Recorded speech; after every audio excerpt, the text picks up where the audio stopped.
Hi there, my name's Huma Abbasi and I am 47 years old and I work for Active Luton, a community wellbeing specialist. And this is just to talk about, since the last lockdown happened, a lot of our team has been seconded to working in the rapid testing centres.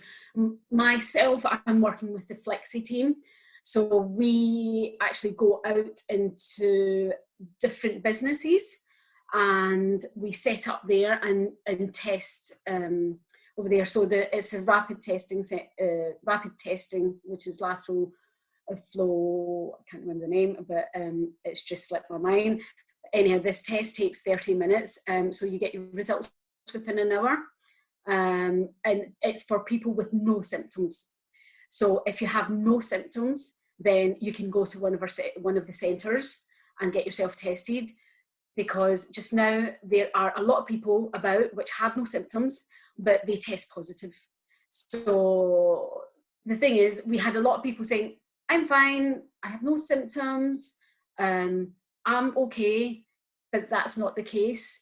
If you have no symptoms and you test positive, or you are positive, you're going around into supermarkets, there could be a vulnerable person there who might get seriously ill or might die from it. So this is what we're trying to stop, because we're in a dire situation at this moment in time. We're in a really bad situation, but we do have the testing centres. We go to different businesses, so we'll set up there, and all the employees of the day that are there, they all get tested.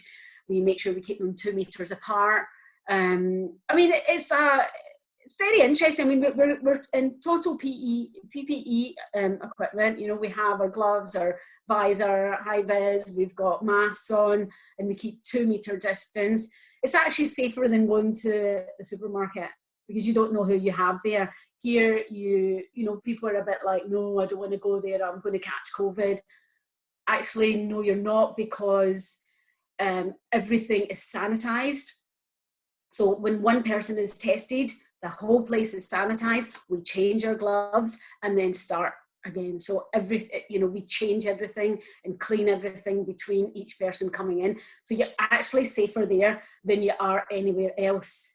That's interesting because you meet a lot of different people, and then there's a language barrier, which for me, if they speak Urdu, Punjabi, Bengali, Hindi, I can communicate with people in that language. So luckily I was brought up bilingual, so I can switch from one language to another quite easily. So I could say something to you in English and then say something in my language to someone else, and then speak to you in English and translate what they've just said. And I'm so glad I've got that skill. I'm so glad. It's really came in handy. So yeah, I mean, if you are there and you have no symptoms and you haven't been tested, get down to the centres and get yourself tested. You know, we want to get back to normal as soon as we can. I'm sure everybody wants to get back to normal, because I'm fed up now, and I'm sure you are. I'm sure everybody is. I just want to be able to hug people. I'm a hugger, and you see people and it's just like, virtual hug.